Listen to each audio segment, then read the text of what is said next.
अस्सलामुअलैकुम जी। मेरा नाम है मोहम्मद इमरान सिद्दीक और आप देख रहे हैं फ़िज़िक्स पॉइंट ऑफ व्यू, जहां हम बेटा फ़िज़िक्स को एक नए अंदाज से सादा अल्फाज में और साइंटिफिक वे से समझने की कोशिश करेंगे इंशाल्लाह ताला। और बेटा हमारा आज का जो टॉपिक है वो part one first year physics है, जो कि न्यू फिज़िक्स है। हम न्यू फिज़िक्स की एक न्यू सीरीज स्टार्ट करें जिसमें हम तमाम चैप्टर्स को डिटेल आसान अल्फाज में और इन शॉर्ट यानी कि शॉर्ट टर्म में शॉर्ट टाइम में कंप्लीट करेंगे, डिस्कस करेंगे। ओके जी। पार्ट वन फिज़िक्स का पहला चैप्टर है हमारे पास मेजरमेंट। मेजरमेंट में हमारा पहले चैप्टर का पहला टॉपिक है व्हाट इज़ फिज़िक्स, यानी कि हमने फिज़िक्स की बेटा डेफिनेशन करनी है।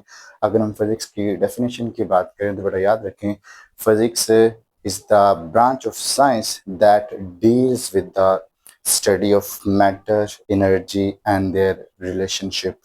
ओके जी। अगर हम फिजिक्स की डेफिनेशन की बात करें, हमने कहा फिजिक्स में आप डील करते हैं मैटर को, एनर्जी को और साथ इनके इंटर रिलेशनशिप को।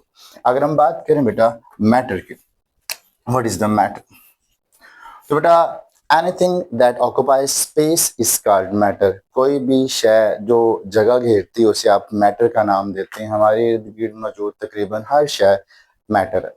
ओके जी। और आप ये भी जानते हैं कि बेटा मैटर की चार हालतें हैं, solid, liquid, gas and plasma. इसके बाद बेटा अगर हम एनर्जी की बात करें, what is the definition of energy, तो बेटा हम कहते हैं किसी भी ऑब्जेक्ट की काम करने की सलाहियत, यानी कि ability of an object to do work is called energy.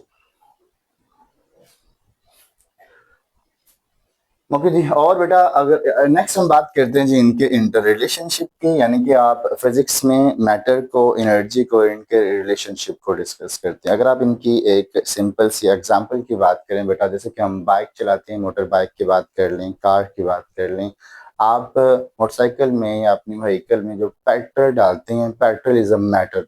आप इस पेट्रोल को क्या किया जाता है, इंजन में इग्नाइट किया जाता है। जैसे ये पेट्रोल इंजन में जलेगा तो बेटा हीट एनर्जी पैदा होगी और फिर इस हीट एनर्जी को इंजन यूज करता है गाड़ी को मूव करवाने के लिए। तो यहाँ बेटा हमने बेसिकली मैटर का और एनर्जी का रिलेशन डिस्कस किया कि हम कैसे मैटर को एनर्जी में कन्वर्ट कर रहे हैं और इनके रिलेशन से हम एक डिवाइस के जरिए अपनी व्हीकल को चला रहे हैं। ओके जी। अब फिजिक्स की डेफिनेशन के बाद बेटा फिजिक्स के डिफरेंट एरियाज हैं, फिजिक्स के ब्रांचेज हैं। इन एरियाज में से मैंने चंद इम्पोर्टेंट एरियाज बेटा यहाँ मैंने डिस्कस किए हैं, जिसमें से हमारे पास न्यूक्लियर फिजिक्स है। अगर आप न्यूक्लियर फिजिक्स की बात करें तो बेटा आप न्यूक्लियर फिजिक्स में एटॉमिक न्यूक्लियस को डिस्कस करते हैं। ठीक है जी। अगर हम ऑप्टिक्स की बात करें बेटा, ऑप्टिक्स फिजिक्स की वो ब्रांच इसमें आप क्या करते हैं, लाइट के बिहेवियर और लाइट की प्रॉपर्टीज को डिस्कस किया जाता है। आफ्टर दैट इलेक्ट्रोमैग्नेटिज्म की बात की जाए बेटा, तो इलेक्ट्रोमैग्नेटिज्म में हम इलेक्ट्रिक करंट और मैग्नेटिज्म को कंबाइंड डिस्कस करते हैं जी। After that solid state physics में बेटा हम सॉलिड्स को, यानी कि जितने भी सॉलिड्स हैं उनके स्ट्रक्चर्स को डिस्कस करते हैं। आफ्टर दैट पार्टिकल फिजिक्स की बात की जाए बेटा, तो पार्टिकल फिजिक्स में फिजिक्स उन पार्टिकल्स को एनालाइज करती है, उन पार्टिकल्स को डिस्कस करती है जिन पार्टिकल्स से मिलकर एटम बना है। यानी कि हम कहते हैं जिन पार्टिकल से मिलकर एटम या ये यूनिवर्स अपने वजूद में आई, उस अल्टीमेट पार्टिकल को आप क्या करते हैं, पार्टिकल फिजिक्स में डिस्कस करते हैं। आफ्टर दैट बेटा इन एरियाज के अलावा मैंने चंद ये भी एरियाज लिखे हुए हैं, जिसमें आप मैकेनिक्स की बात कर लें, हीट एंड थर्मोडायनेमिक्स की बात कर लें, साउंड की बात कर सकते हैं, हाइड्रोडायनामिक्स की बात कर सकते हैं, स्पेशल रिलेटिविटी है, इसके बाद जनरल रिलेटिविटी है, क्वांटम फिजिक्स है, एटॉमिक फिजिक्स है और हमारे पास है प्लाज्मा फिजिक्स है। ठीक है जी। अब एरियाज के बाद बेटा नेक्स्ट बात करते हैं interdisciplinary areas of physics. Physics के इंटरडिसिप्लिनरी एरियाज, बेटा जब आप फिजिक्स को साइंस के दूसरे डिसिप्लिन के साथ ओवरलैप करते हैं, कंबाइन करते हैं, तो हमारे पास फिजिक्स के चंद न्यू एरियाज, न्यू ब्रांचेस आती हैं। ठीक है जी।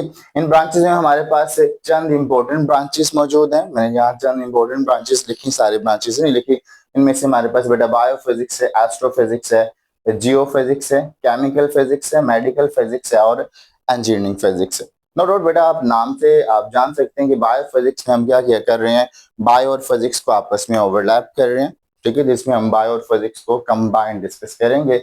एस्ट्रोफिजिक्स में एस्ट्रोनॉमी और फिजिक्स को इकट्ठा डिस्कस किया जाएगा। अगर हम जियो फिजिक्स की बात करें बेटा, तो जियो फिजिक्स में जियोग्राफी और फिजिक्स इनको हम कंबाइंड डिस्कस कर रहे हैं। केमिकल फिजिक्स में केमिस्ट्री और फिजिक्स को कंबाइंड इनके ओवरलैप किया जा रहा है।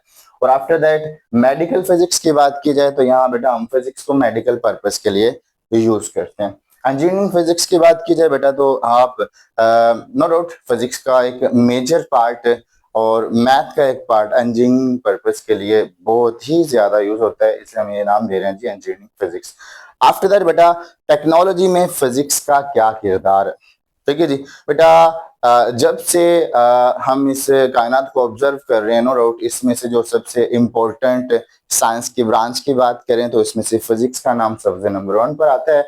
अब यहाँ हम बात करना चाह रहे हैं जी हमारी इस मॉडर्न लाइफ में टेक्नोलॉजी ने जो बहुत ही गहरा मुस्बत असर डाला है, उस टेक्नोलॉजी में फिजिक्स का क्या किरदार होगा। तो हम बात करना चाह रहे हैं रोल ऑफ फिजिक्स की, फिजिक्स के रोल। बेटा याद रखें, फिजिक्स साइंस की एक बुनियादी और बहुत ही इंपॉर्टेंट शाख है, ब्रांच है, ठीक है जी, जिसके मुताबिक हम ये कह सकते हैं बेटा कि साइंस टेक्नोलॉजी के अलावा, पहले सिंपल सी मैंने बात यहाँ लिखी हुई है कि बेटा आप फिजिक्स को किस मकसद के लिए इस्तेमाल कर सकते हैं, कि फिजिक्स बेटा हमें वो लॉज, वो थ्योरीज, वो लॉज डिफाइन करके दे रहा है, वो थ्योरीज डिफाइन करके दे रहा है, ठीक है, जिसके जरिए आप अपनी एवरीडे लाइफ में, अपनी डेली लाइफ में डिफरेंट जो फिनोमिनास हो रहे हैं, उन फिनोमिनास की रीजनिंग तलाश कर सकते हैं, उन फिनोमिनास को साइंटिफिक वे से समझ सकते हैं। ओके बेटा, नेक्स्ट अगर हम बात करें टेक्नोलॉजी की, तो याद रखें बेटा फिजिक्स के जरिए जितने भी टूल्स डेवलप किए गए हैं, जितने भी मशीनरीज डेवलप की गई हैं, और इसके अलावा जितने भी इन्वेंशंस की गई हैं, इन तमाम इन्वेंशंस में टेक्नोलॉजी के इन्वेंशंस बेतहाशा हैं।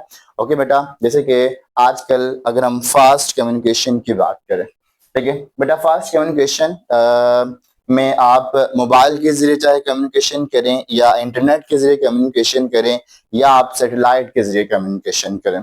ओके बेटा, इन फास्ट कम्युनिकेशन में आप जो बेसिक कंपोनेंट्स यूज कर रहे हैं, यानी कि आप बेसिकली जितनी भी चीजें फास्ट कम्युनिकेशन के जरिए के लिए, आप मोबाइल फोन की मैंने बात की, मैंने सैटेलाइट की बात की, या इंटरनेट की बात की। ओके बेटा, मोबाइल फोन के अलावा आप लैपटॉप की बात कर सकती हैं, आप कंप्यूटर की बात कर सकती हैं। ये तमाम जो हमारे पास स्मार्ट डिवाइसेस हैं, टेक्नोलॉजी के डिवाइसेस हैं, इन तमाम डिवाइसेस को बेटा हमने फिजिक्स के जरिए ही इन्वेंट किया। यानी कि अगर आप कंप्यूटर के मदरबोर्ड की बात कर लें, मोबाइल के पैनल की बात कर लें, ये तमाम के तमाम सिलिकॉन चिप से मिलकर बने हैं। Silicon chip is basically the wafer of silicon, chips की मैं बात कर रहा हूँ। ओके बेटा, अब silicon is basically the member of fourth group of periodic table. हम केमिस्ट्री की तरफ से हम जाना नहीं चाह रहे।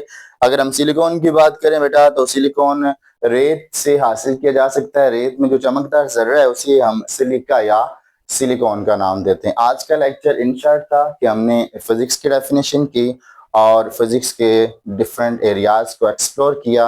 इंशाल्लाह ताला बेटा नेक्स्ट वीडियो में इंशाल्लाह मिलेंगे। कल मेरी वीडियो अपलोड होगी। ओके, और काइंडली सपोर्ट करें, फॉलो करें, सब्सक्राइब करें, और I will try my best to give you my best. Jazakallah ji, Allah Hafiz.